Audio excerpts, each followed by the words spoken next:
E a Arca da Aliança fica em Gate por muito tempo.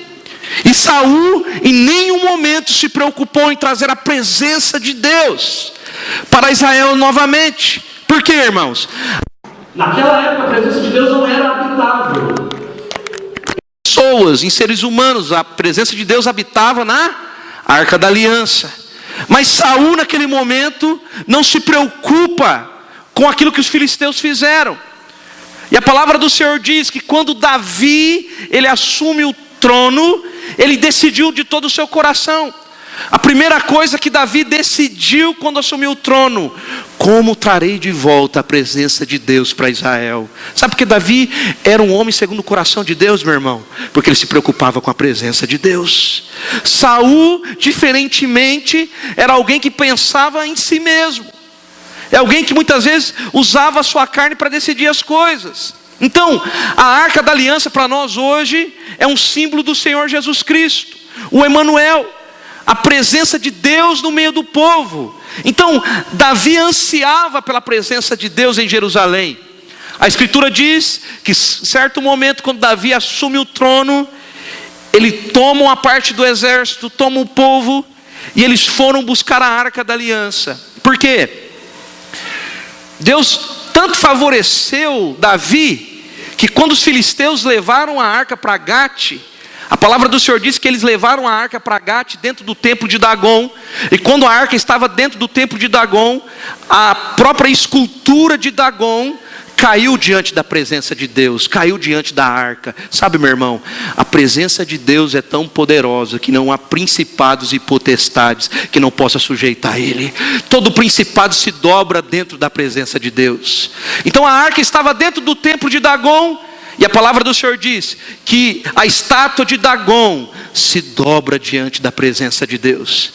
E naquele momento os filisteus começaram a ficar perplexos, apavorados, cheios de temor no coração. E eles decidem fazer algo. A palavra do Senhor diz que naquele momento eles pegam a Arca da Aliança, pegam a junta de boi junto com um carro de boi, colocam a arca em cima desse carro de boi, batem nesses bois e deixa os bois levarem a arca. Naquele momento a palavra do Senhor diz que a arca chega até na casa de Abinadab. E a arca fica na casa de Abinadab por algum tempo. E quando Davi assume o trono, ele descobre que a arca estava na casa de Abinadab. E ele faz uma comitiva do povo hebreu, e ele sai ao encontro da arca. Então o anseio de Davi era correto, irmão. Davi tinha um coração disposto a trazer a presença de Deus. Ele queria trazer a arca para o centro da nação. Sabe, hoje nós temos que ter a revelação que nós temos que trazer Cristo de volta para o centro da igreja. Amém, meu irmão? Cristo tem que estar no centro da igreja. Cristo tem que estar no centro das nossas vidas. Sabe, Cristo tem que ser o centro. A nossa vida tem que ser regida através do trono de Cristo. Então nós estamos aqui nessa noite porque nós estamos aqui para celebrar aquilo que Cristo fez para nós há 2000 anos atrás. Amém, meu irmão? Você só está aqui porque antes de você estar aqui, Jesus venceu na cruz há 2000 anos atrás e disse: está consumado. Nós estamos aqui nessa noite porque nós cremos na obra consumada de Cristo Jesus. Você está aqui nessa noite porque a presença de Deus saiu de dentro da arca e veio habitar dentro de você. Fala para o seu irmão: estou vendo uma arquinha do lado de mim. Sabe, hoje tem tanta gente preocupado em encontrar a arca, mas eu quero dizer para você, se você olhar para a sua direita, se você olhar para a sua esquerda, você encontrou a arca aí. Sabe, pena que ainda é só madeira de acácia, não está revestida de ouro, mas o ouro não está por fora, o ouro está por dentro, porque a presença de Deus é ouro na sua vida. A glória de Deus é ouro na sua vida, amém, meu irmão? Então, nós temos que ter esse coração. Mas Davi, ele não entendia ainda, de fato, que a obra de Deus teria que ser feita da maneira de Deus. A palavra do Senhor diz que Davi leva a comitiva, e quando eles chegam na casa de Abinadab, qual foi a forma que Davi decidiu trazer a arca, irmãos? Qual que foi a forma? Quem lembra? O que Davi fez? Da mesma forma que os filisteus fizeram, em cima dos carros de boi. em cima do carro de boi. E a palavra do Senhor diz que ele coloca a arca no carro de boi. Irmãos, esta foi a maneira que os filisteus devolveram a arca para Israel. Sabe, Deus havia permitido que os filisteus agissem dessa forma, porque eles não tinham revelação da aliança. Mas Davi não poderia seguir os caminhos dos filisteus. Sabe o que acontece na nossa vida muitas das vezes, meu irmão? A gente quer carregar a presença de Deus como os filisteus carregam. Eu quero dizer para você, a presença de Deus não é para se carregar em carros de boi. A palavra do Senhor diz que o Senhor instituiu os levitas para colocar a arca da aliança sobre os ombros. Então havia uma maneira correta da arca ser transportada. E a palavra do Senhor diz que quando Davi coloca a arca em cima daquele carro de boi, havia um soldado dele chamado Uzá. Eu não sei se você conhece Uzá. Uzá era filho de Abinadab. Então Uzá conhecia a arca. Por que Uzá conhecia a arca? Porque a arca ficou por muitos anos na sua casa. A arca fica muitos anos na casa do seu pai Abinadab. Então Uzá havia se acostumado com a presença de Deus. Sabe, meu irmão, existe um problema muito grave na nossa vida quando nós nos acostumamos com a presença de Deus. Sabe, a palavra do Senhor diz que todos os dias nós vamos andar em novidade de vida. Todos os dias você vai desfrutar do novo. Todos os dias você vai desfrutar do melhor do Senhor. Todos os dias nós vamos declarar que nós vamos receber o melhor de Deus nessa terra. Mas muitas das vezes nós chegamos no ponto que Uzá chegou. Ele se acostumou com a presença, e por se acostumar com a presença, ele fez da mesma forma que os filisteus fizeram. Pastor, mas o que é isso? Isso significa algo, irmão. Muitas vezes nós queremos usar a graça, usar a nova aliança para pecar. Sabe, eu quero dizer para você, a nova aliança, a graça de Deus, não é desculpa para você pecar, é desculpa para você vencer o pecado na sua vida. Sabe, a graça de Deus é o suprimento para nós andarmos em vitória. Então quando nós nos acostumamos com a presença, com o poder de Deus na nossa vida, quando nós acostumamos muitas vezes com a graça de Deus, nós vamos ter a mesma atitude de usar. A palavra do Senhor diz que ele coloca de fato a arca em cima dos carros de boi, e acontece algo. Quando eles estavam caminhando rumo a Jerusalém, a palavra do Senhor diz que os bois tropeçam. E quando os bois tropeçam, a palavra do Senhor diz que Uzá tentou segurar a arca. E no momento que ele tentou segurar a arca, a palavra do Senhor diz que ele morreu instantaneamente. Morreu instantaneamente. Então, muitas das vezes, nós nos acostumarmos com a presença, é isso que dá. Então, na palavra de Deus, os nomes têm um significado. Eu não sei se você sabe, mas o nome Uzá significa força. Diga comigo assim, força. Eu não sei se você conhece aquela metralhadora israelense chamada Uzi. Então, Uzi tem o mesmo sentido de usar, que é força. Então, muitos afirmam que o segredo para ter a presença de Deus, meu irmão, é o louvor e adoração. Mas nesse momento que a palavra do Senhor diz, que quando a arca estava indo para Jerusalém, havia muito louvor e muita adoração. Havia muita dança, havia muita música. O verso 5 diz que Davi e todo o povo cantavam ao Senhor. E mesmo com louvor, e mesmo com adoração, houve morte. É claro que o louvor estão envolvidos com a presença de Deus, mas não é o segredo. Sabe, infelizmente, existe muito louvor sem senso de graça, existe muito louvor sem senso de nova aliança, existe muita adoração sem sangue. Sabe, há muito tipo de louvor que é apenas uma performance artística. Por quê? Porque não fala do sangue, não fala da aliança. Nós estamos aqui nessa noite também para cantar aquilo que nós cremos, amém, meu irmão? Nós estamos aqui para cantar também sobre o sangue, sobre o sacrifício de Jesus. A palavra do Senhor diz, em 2 Samuel 6, nos versos 8 e 9.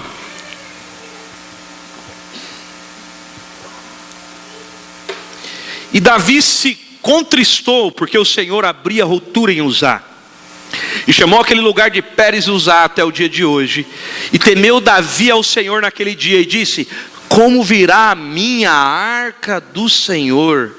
Mas o que impediu Davi de trazer a arca foi a força humana representada por Uzá. Se o louvor ou o ministério está baseado na força humana, não haverá presença de Deus. A palavra do Senhor diz lá em Filipenses que a nossa justiça própria é trapo de imundícia para Deus. Então usar aponta para aqueles que muitas das vezes estão envolvidos na obra de Deus, cheio de justiça própria. Então a graça de Deus não é retirada por causa do pecado do homem. Diga assim: a graça de Deus não é retirada por causa do pecado do homem. Mas eu quero falar algo para você: mas a graça de Deus é tirada pela força do braço do homem, pela sua justiça própria. Sabe, a graça de Deus, quando você usa a sua justiça, quando você usa a sua força, assim como Uzá usou, você já está tocando na arca. E quando você toca na arca, você está usando justiça própria. E justiça própria traz morte para você. Então, a graça de Deus é maior do que qualquer pecado. Mas a força humana pode parar o mover de Deus na sua vida. Sabe, a justiça própria pode parar o fluir de Deus na sua vida.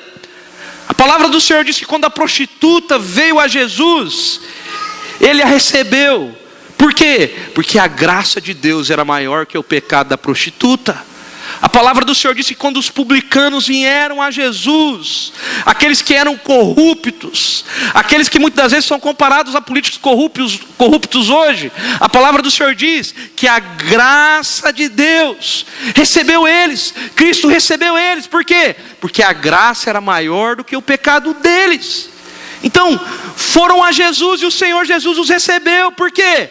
Porque a graça de Deus é maior do que todos os seus pecados. Por isso que a palavra do Senhor diz: onde há pecado abundou a graça, mas onde havia mais pecado ainda, superabundou a graça de Deus na sua vida. Eu quero dizer para você nessa noite, meu irmão, você só está aqui porque a graça de Deus se manifestou na sua vida, amém, meu irmão? Você só está aqui porque um dia você era pecador, e porque você era pecador, a graça superabundou na sua vida. Então, o pecado não bloqueia o fluir da graça de Deus na sua vida. Por quê? Porque a graça de Deus vai ser o suprimento para você vencer o pecado. Mas pastor, qual foi as únicas pessoas que não puderam receber do Senhor Jesus? Foram aquelas que se achavam fortes, foram aquelas que se acharam cumpridoras da lei, foram aquelas que se acharam santas, foram aquelas que presumiam ter alguma justiça. Então, quando você tem uma justiça que não é de Cristo, é a sua, a graça de Deus não vai fluir na sua vida. Então, em vez de você avaliar onde tinha errado, muitas das vezes Davi começa a pensar assim: onde que eu errei, o que que eu fiz? Eu quero dizer para você, meu irmão, a graça de Deus é suprimento para você vencer todo o pecado na sua vida. Por quê? Porque o pecado é algo resolvido. Jesus resolveu o pecado há 2000 anos atrás. A palavra do Senhor diz que Ele lançou os nossos pecados no mar do esquecimento. Por quê? Porque quando Deus olha para você hoje, Ele vê Cristo em você. Deus se relaciona com você com base em Cristo. Quando Deus olha para você do trono, Ele vê Cristo em você. É por isso que você tem acesso ao trono de Deus. Porque quando o Pai olha para você, Ele vê Cristo em você. E por ver Cristo em você, como que o Deus Pai pode negar algo para Cristo? Como que Deus pode negar algo para você se Ele vê Cristo em você? Como que o Deus Pai pode negar algo para mim, para você, se Ele olha para mim e se não há justiça, se não há merecimento em mim, se não há nada que às vezes vai falar que eu sou bom? Porque de mim não tem nada bom, irmão. Paulo diz que o meu querer é Cristo, é só isso. Muitas das vezes na nossa vida, nós achamos que ainda há algo bom em nós. Paulo diz que na minha carne não habita bem algum. Irmão, se Jesus não habitasse na sua vida através do Espírito, era impossível de você se relacionar com Deus. Você só se relaciona com o Pai porque o Espírito de Deus habita em você, por causa da obra da redenção, por causa da obra de Jesus na cruz há 2000 anos atrás. Hoje você tem livre acesso ao Pai, amém, meu irmão? Você pode dizer aleluia por isso? Então, quem é cheio de justiça própria vai impedir o fluir da graça de Deus na sua vida. Uzá era cheio de justiça e ele impediu o agir de Deus na vida dele. Então no momento que ele achou que era de qualquer jeito, que era do jeito dele, que era com a força dele, a palavra do Senhor diz que houve morte. Sabe, irmãos, o ministério só traz cansaço quando o ministério é edificado na base da justiça própria. Porque quando o ministério é edificado na base da cruz, na base da redenção, na base da justificação, só vai trazer para você prazer, Sabe por quê? Porque não é com a sua força, é com a força de Cristo em você. Sabe, é através do sangue de Jesus em você. Vai trazer para você o quê? Prazer. Mas toda vez que você se coloca na posição de que é merecedor, do que as coisas acontecem por causa que você é bom, a graça de Deus para de fluir. E sabe o que vai acontecer? Vai se tornar pesado, vai se tornar enfado, vai se tornar um peso nas suas costas. Por quê? Porque Deus instituiu Cristo há 2000 anos atrás para liberar a sua vida ministerial, para que tudo que você viesse edificar, você edificasse nele. Amém, meu irmão? A obra que nós fazemos não é nossa, a obra é de Deus. Fala para o seu irmão, a obra é de Deus. Por isso que a palavra do Senhor diz lá em Romanos que porque dele, por ele, para ele são todas as coisas. A obra é dele, mas a força que nós fazemos a obra também é com a força dele. Amém, meu irmão? É através da justiça dele, não tem nada a ver conosco. Então, a palavra do Senhor diz, naquele momento, em vez de Davi avaliar o que havia de errado, Davi naquele momento simplesmente desistiu de levar a arca. No lugar dele se voltar à Escritura, de ir para a palavra do Senhor, entender o caminho de Deus, a forma que Deus faz, a palavra do Senhor diz que ele se encheu de medo e levou a arca para a casa de Obed-Edom. Naquele momento ele leva a arca para Obed-Edom. 2 Samuel 6:10, vamos ler. 2 Samuel, capítulo 6, verso 10. Vamos projetar. E não quis Davi retirar para junto de si a arca do Senhor, a cidade de Davi. Mas Davi fez levar a casa de Obed-Edom, o geteu. Então, Davi estava com medo e com raiva. Davi naquele momento estava se sentindo humilhado. Ele certamente concluiu naquele momento que a arca era muito perigosa. E naquele momento ele clamou: ó Senhor Jesus, ó meu Deus, como eu vou trazer de volta a arca agora para Jerusalém? E assim naquele momento ele ordena que levem a arca para a casa que estava de frente. Então os soldados batem na porta de Obed-Edom. E certamente eles dizem: olha, nós precisamos deixar a arca aqui na sua casa. Talvez naquele momento Obed-Edom tenha perguntado: mas por que vocês vão trazer a arca para minha casa? Você já pensou, irmão? A última pessoa que tinha tocado na arca, o que aconteceu com ela? Morreu. Você queria trazer algo que matou alguém para dentro da sua casa? Só de tocar? Já pensou se seu filho estivesse correndo? A preocupação de Obed-Edom. Seu filho estivesse correndo em volta da arca, tropicava, relava na arca, ia morrer. Mas da mesma forma, a palavra do Senhor diz que ele abriu a sua casa. Então a história agora é completamente diferente. A palavra do Senhor diz que por 3 meses a arca ficou na casa de Obed-Edom. A palavra do Senhor diz que Deus abençoou a sua casa e tudo o que ele tinha. Fala para o seu irmão assim: quando a arca de Deus está na sua casa, toda a sua casa é abençoada. Mas pastor, o que é a arca de Deus? A presença de Deus. Por isso que a palavra do Senhor diz assim, Jesus disse: onde se reunir 2 ou 3 no meu nome, ali eu estou no meio. Eu quero dizer para você, meu irmão, quando você se reúne na sua casa com a sua família, é a igreja de Cristo que se reúne lá na sua casa. E a presença de Deus está lá, por quê? Porque você como igreja está reunida lá. E a presença de Deus habita dentro de você. E se a presença de Deus habita dentro de você, assim como habitava na arca, porque o Senhor não vai te abençoar, porque o Senhor não vai fazer você próspero em todos os seus caminhos. Então, a bênção que Obed-Edom recebeu não foi algo interior no coração, mas foi algo que as pessoas podiam ver. Era notório e visível a bênção de Deus na casa dele. Sabe, irmãos, é maravilhoso quando nós somos abençoados de uma forma que todos podem ver. Eu tenho visto muitos irmãos sendo abençoados pela graça de Deus, Deus fluindo com provisão abundante, e eu fico muito feliz. Por quê? Porque a gente reconhece que a glória é de Deus, amém, irmãos? Quando você é abençoado, quando você prospera no Senhor, nós temos que dar glória a Deus. Por quê? Porque a bênção de Deus está fluindo, o favor de Deus está fluindo na sua vida. A palavra do Senhor diz em 2 Samuel 6:11: e ficou a arca do Senhor na casa de Obed-edom, o giteu, 3 meses, e abençoou o Senhor, Obed-edom, e toda a sua casa. Eu quero dizer para você, meu irmão, a arca da aliança ficou na casa de Obed-edom por quantos meses, irmãos? 3 meses. Quero perguntar para você, quanto tempo faz que a arca da aliança está na sua casa? Quem sabe me responder? Desde o dia que Jesus entrou na sua vida, meu irmão. Se Obed-edom foi abençoado só com 3 meses, já pensou? Faz quantos anos que você já tem uma experiência com Jesus? Mas às vezes a gente tem que ter a revelação e entender aquilo que Obed-edom entendeu. Em 3 meses que a arca ficou na casa dele, a palavra do Senhor diz que ele foi totalmente abençoado. Agora faz quanto tempo que a arca está na sua casa, meu irmão? Faz muito tempo, sim ou não? Então eu quero dizer para você, mas por que muitas vezes você fica ainda falando, Deus, mas por que eu não sou abençoado?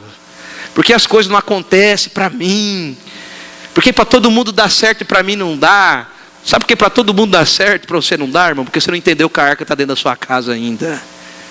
Sabe, larga de agir como usar. Haja com o seu coração como Obed-edom agiu, e entende que a bênção do Senhor está na sua casa. Pastor, o que é a bênção do Senhor? A presença do Senhor na sua vida, meu irmão. Sabe, a palavra do Senhor diz que quando José chegou à casa de Potifar, Potifar olha para José, e a palavra do Senhor diz que Potifar vê graça em José. E ele vê a prosperidade, a bênção de Deus em José, assim diz a palavra do Senhor. Sabe, no mesmo princípio, todo o povo viu que a bênção e o favor de Deus estava na vida de Obed-edom, estava na casa dele, por causa da arca da aliança, por causa da presença de Deus. A palavra do Senhor diz que naquela mesma noite Obed-edom acorda com medo, mas o medo desaparece. Sabe por quê, irmãos? A palavra do Senhor diz assim, que o perfeito amor lança fora todo medo. Muitos olharam para a arca naquele momento e sentiram medo. Davi olha para a arca e sente medo. Mas naquele momento que a arca estava na casa de Obed-edom, ele sente algo maravilhoso. Sabe, ele começa a sentir o amor de Deus. Ele começa a sentir o perfeito amor que lança fora todo o medo, toda a frustração. E ele fica maravilhado. E sente a presença de Deus como um aroma no ar da casa dele. Sabe, meu irmão, há um prazer e uma paz na casa daquele homem como nunca houve antes. Sabe, quando nós somos cheios da presença de Deus na nossa casa, quando nós somos cheios do Espírito de Deus na nossa casa, há uma paz que excede todo o entendimento. Muitas das vezes nós deixamos de ser cheios. Por quê? Porque ser cheio do Espírito não é a responsabilidade de Deus, é minha. Diga assim, ser cheio do Espírito é minha responsabilidade. Por quê? Porque a palavra do Senhor diz que nós somos cheios como? Salmodianos, cantando os cânticos espirituais. Você é cheio da presença de Deus quando você abre a sua boca, quando você adora o Senhor em espírito e em verdade. Você é cheio falando, diga assim, eu sou cheio do Espírito falando. Fala, irmãos, você é cheio quando você fala, irmão.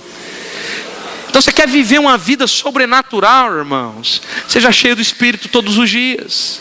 Sabe, você quer ver o favor de Deus, a graça de Deus fluindo na sua vida? Seja cheio do Espírito todo dia. Mas ser cheio do Espírito tem que ter uma atitude de coração sua. Então eu quero dizer para você, seja cheio do Espírito para você desfrutar de uma casa abençoada, de uma família abençoada. Mas pastor, qual que é o segredo de Obed-edom? Então, em primeiro lugar, nós precisamos entender o sentido do seu nome. Obed significa servo, diga assim, servo. Então, em hebraico, Edom significa vermelho. Lembra de Esaú? Esaú, o significado de Esaú era Edom. Então, assim que o significado seria o quê? Como que seria o significado do nome de Obed-edom? Servo do vermelho. Mas isso não faz sentido. Por quê? Porque não fica claro. A palavra do Senhor diz também que o nome Adão, a palavra Adã, significa sangue. Então, Adão no hebraico também significa sangue, vermelho com sangue. Então, Obed-edom também se origina dessa palavra. Então, assim nós podemos dizer que Obed-edom não era só servo do vermelho, mas era servo do sangue. Diga comigo assim, servo do sangue. Sabe, quando nós nos tornamos servos do sangue, irmãos, nós vamos ter o senso da presença de Deus na sua vida. Quando nós entendemos e temos a clareza que nós somos servos do sangue, nós vamos de fato experimentar tudo aquilo que Jesus experimentou. Como a pastora Nath falou aqui hoje, a palavra do Senhor diz que tudo que Ele é, nós seremos aonde, irmãos? Nesse mundo. Mas como? Só através do sangue de Jesus. Você só pode ser o que Jesus é através do sangue dele. Então eu quero dizer para você, você é aquilo que Jesus é. Então a prova dessa interpretação é correta. Por quê? Porque a primeira vez que Davi tentou levar a arca de volta para Israel, houve apenas louvor e adoração. E a palavra do Senhor diz que não havia o quê? Holocaustos. Mas na segunda vez que Davi vai à casa de Obed-edom, toma a arca, a palavra do Senhor diz que havia louvor e adoração, mas a cada 6 passos havia o que, irmãos? Sacrifício. A cada 6 passos havia sangue sendo derramado. Então o Senhor Jesus é a videira verdadeira. Sabe, na cruz Ele foi moído, Ele foi prensado. E qual que é o resultado disso? O vinho intoxicante da sua vida foi liberado para nós. A palavra do Senhor diz em Gênesis 49:11: e ele amarrará o seu jumentinho à vide, e o filho da sua jumenta e a cepa mais excelente. Ele lavará a sua roupa no vinho e a sua capa em sangue de uvas. Eu quero dizer para você, assim como Obed-edom teve a revelação do sangue, você tem que ter a revelação do sangue na sua vida. Sabe, irmãos, nós só vamos avançar em graça, avançar em revelação, quando de fato nós termos a revelação do que é o sangue de Jesus para nós. A palavra do Senhor diz que Obed-edom era geteu, ou seja, ele era da cidade de Gate. Muitos mestres na palavra dizem que Obed-edom era levita na cidade de Gat-rimon. Muitos na verdade não querem admitir, mas ele era de Gat. Então Gat era a cidade filisteia de Golias, o inimigo de Davi. Então, por que muitos não querem admitir? Porque nesse momento muitas pessoas teriam que admitir que Deus abençoou um gentil antes de Davi. Olha o que eu vou falar para você. Deus abençoou um gentil fora da aliança antes de abençoar Davi. Sabe, meu irmão, isso aponta para algo para nós. Olha que Deus já estava falando lá naquela época, que a salvação não era só para o povo de Israel, mas também era para os gentios. Que a bênção não era só para Israel, mas também era para os gentios. Que a presença de Deus na vida das pessoas não era só para o povo de Israel, mas também era para os gentios. Então, eu creio que ele era filisteu. E a palavra do Senhor diz que ele foi abençoado. A palavra do Senhor diz que no início do ministério de Jesus, o Senhor Jesus foi a Nazaré. Ele entrou numa sinagoga e leu Isaías 61. Vamos ler Lucas 4, 25, 27. Uma citação de Isaías 61. Olha o que Jesus disse: hoje se cumpriu a escritura que acabais de ouvir. Todos ficaram surpresos e perguntaram se não era o filho de José. Mas eles ficaram furiosos quando o Senhor lhe disse: havia muitas viúvas em Israel no tempo de Elias, quando o céu se fechou por 3 anos e 6 meses, reinando grande fome em toda a terra, e nenhuma delas foi Elias enviado, senão a viúva de Sarepta de Sidom. Havia também muitos leprosos em Israel nos dias do profeta Eliseu, e nenhum deles foi purificado, senão Naamã o Sírio. Porque naquele momento o povo judeu ficou tão irado? Porque aquela viúva não fazia parte da aliança, ela era fenícia. Naamã também não era de Israel, ele era da Síria. Eles não tinham participação nas promessas de Israel. Mas a palavra do Senhor diz que mesmo assim eles foram os únicos abençoados. O que o Senhor quer dizer com isso? Ele estava dizendo ao povo: não pense que vocês merecem. quando você reconhece que não merece, mas mesmo assim vem a Deus receber, como Naamã, como a viúva fizeram, então você vai obter aquilo que você está pedindo. Você vai obter aquilo que você está pedindo. Por quê, irmão? Porque a bênção é para quem não merece. Fala para o seu irmão, você só é abençoado porque você não merece. Sabe, irmão, nunca confie no tão bom e quão obediente você é. Nunca confie na sua justiça. Você não é bom o suficiente para merecer a bênção de Deus. Você só recebeu a bênção porque lá em Efésios no capítulo 1, a palavra do Senhor diz que nós já somos abençoados nele. Sabe, a bênção não é um lugar onde nós vamos chegar, a bênção é uma posição que nós andamos. Você é abençoado porque Cristo é abençoado. Sabe, olha o que Jesus estava dizendo. Naamã acreditou que não merecia, mas foi até Elias e recebeu. Aquela viúva pobre, Elias foi até ela e ela recebeu. Então a bênção é para quem não merece. Diga assim, a bênção é para quem não merece. Por quê? Porque se for para quem merece, não é mais bênção, é dívida. Porque se você fez algo de bom para receber algo, então é porque Deus está devendo algo para você. Eu quero dizer para você nessa noite, irmão, Deus não deve nada para ninguém. Deus não deve nada para você, Deus não deve nada para mim. Por quê? Porque Ele decidiu nos abençoar nele, você é abençoado nele. A palavra do Senhor diz também que o favor estava sobre a vida de Obed-edom. 2 Samuel 6,12 diz assim: então avisaram Davi dizendo: abençoou o Senhor a casa de Obed-edom e tudo o que tem, por causa da arca de Deus. Pois Davi e trouxe a arca de Deus para cima da casa de Obed-edom, a cidade de Davi, com alegria. Então a bênção de Obed-edom foi tão grande, foi tão evidente, que as pessoas avisaram Davi. Sabe, irmãos, eu creio que nesse momento Davi ficou enciumado e disse: essa bênção não pode ficar nessa casa, essa bênção tem que vir para Jerusalém. Eu vou buscar essa bênção. Eu tenho que buscar a arca na casa de Obed-edom, para abençoar essa cidade, para abençoar toda a nação.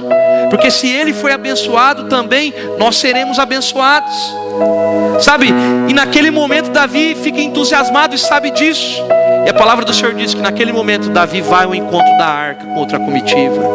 Sabe, eu imagino quando o Obed-edom ouviu Davi bater na porta da sua casa, ele ficou triste. Por quê?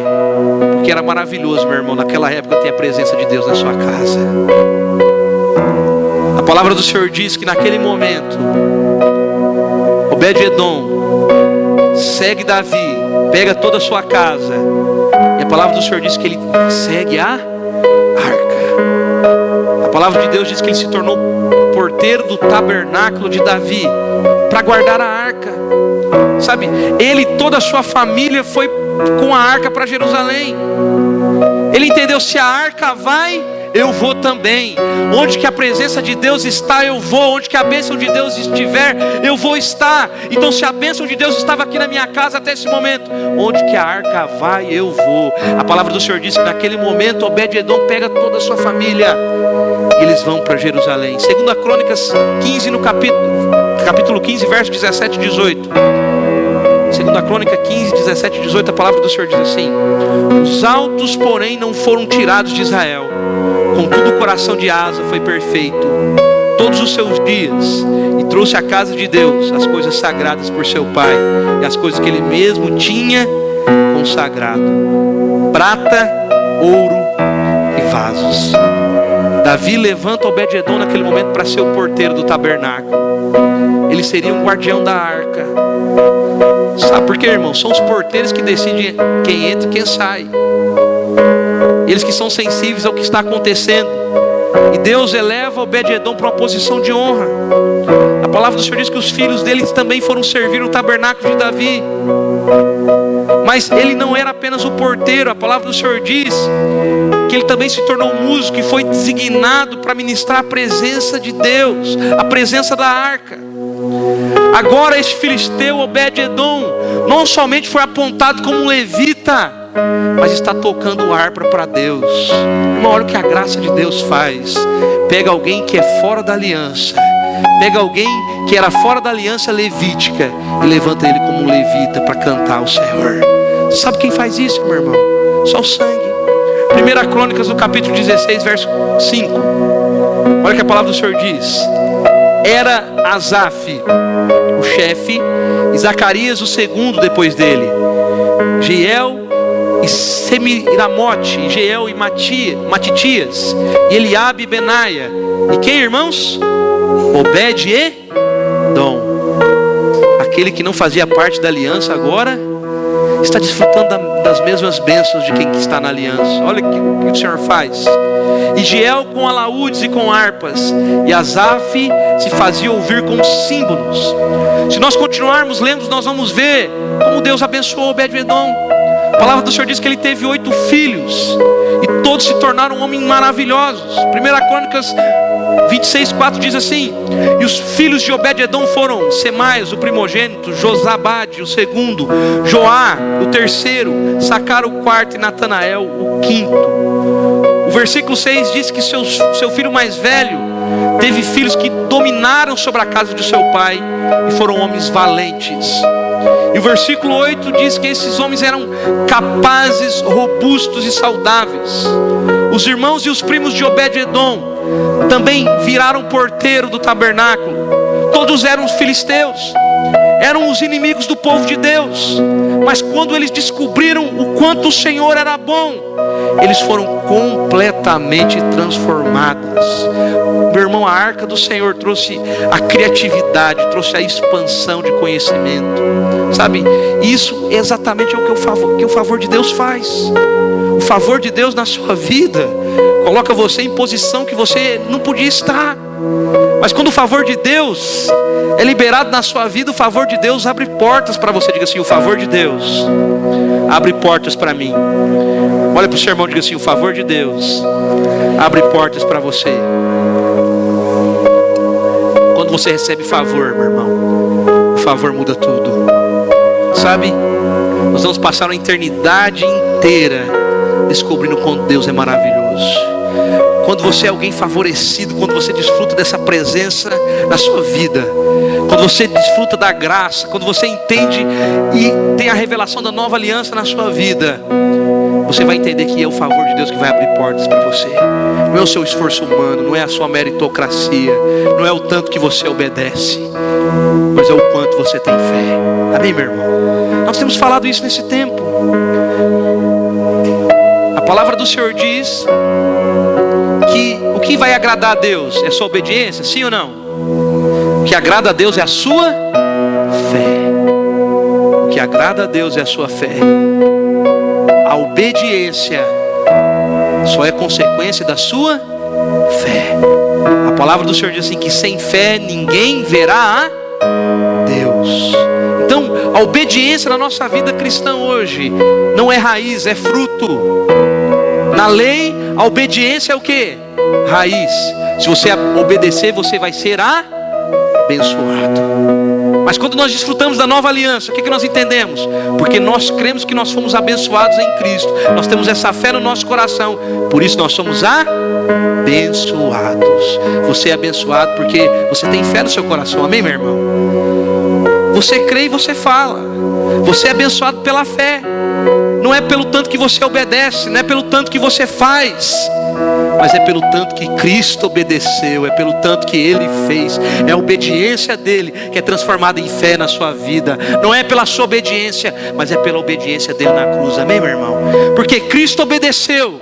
Hoje nós temos fé na obediência de Cristo, e nós desfrutamos de favor ilimitado da nossa vida, de bênçãos incontáveis da nossa vida. Por causa de quem? Por causa da obediência de Cristo. Hoje você não tem que crer no quanto você obedece, você tem que crer no quanto Jesus obedeceu. A minha pergunta para você, meu irmão: a sua obediência é perfeita? Sim ou não? E a obediência de Cristo? A obediência de Cristo é perfeita. Porque a obediência de Cristo é perfeita, você é abençoado. Porque a obediência de Cristo é perfeita, você é salvo. Sabe, tudo que nós fazemos hoje é pela fé. A palavra do Senhor diz também, lá em 2 Samuel 6,13: E sucedeu que quando os levavam a arca do Senhor, tinham dado 6 passos, sacrificava bois e carneiros cevados. Nesse momento Davi vai à casa de Obed-edom, toma a arca depois daqueles 3 meses. Davi certamente naquele momento ele tem a revelação. Ele descobre, pesquisa o que os levitas deveriam fazer, como deveriam carregar a arca, qual seria a forma. Naquele momento ele tem a revelação que a arca tinha que ser levada nos ombros. Mas além disso ele fez algo que não tinha feito antes. A palavra do Senhor diz que ele sacrificou ao Senhor. Eu quero dizer para você, meu irmão, você é esse sacerdote que carrega a arca de Deus. Por quê?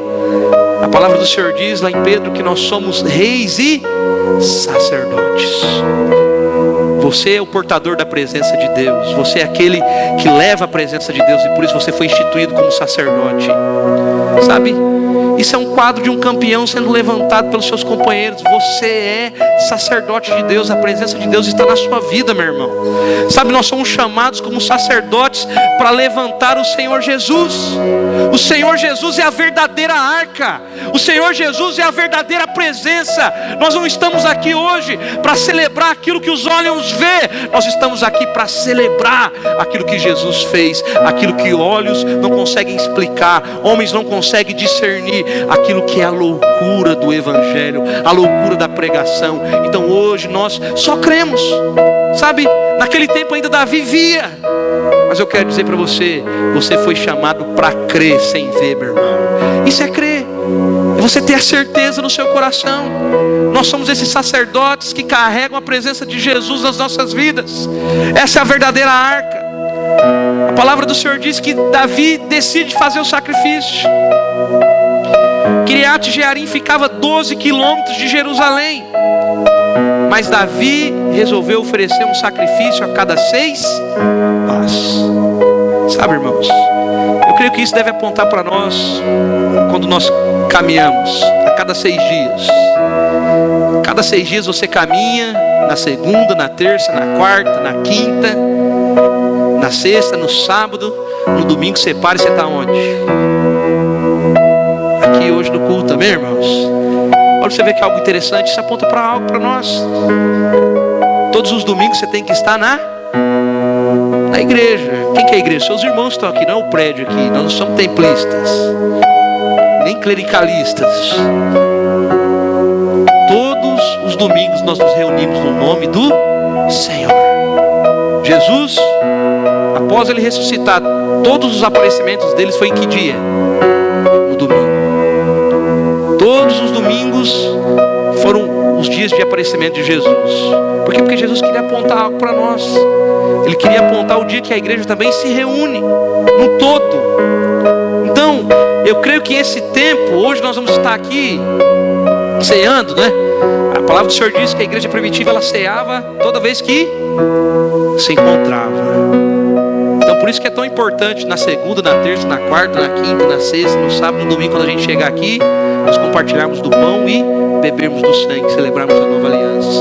Por quê? Porque nós somos servos do sangue, meu irmão. Nós somos servos do sangue de Jesus. Sabe, nós não somos servos do sangue de bodes. Sabe, não somos servos de sangues de ovelhas. Você é servo do sangue do Redentor, do Cordeiro de Deus. A palavra do Senhor diz que se naquele tempo o pecado, os homens pecavam e o sangue de ovelhas, de animais cobriam os pecados, muito mais o sangue de Jesus que foi derramado há 2000 anos atrás para você. Sabe, o sangue de Jesus não só tem a capacidade de cobrir os pecados, mas o sangue de Jesus apagou os seus pecados. Amém, meu irmão? Por isso que a palavra do Senhor diz que dos seus pecados jamais eu lembrarei. Porque o sangue dos animais apenas cobriam, mas o sangue de Jesus apagou todos os seus pecados. Diga assim: eu sou completamente perdoado.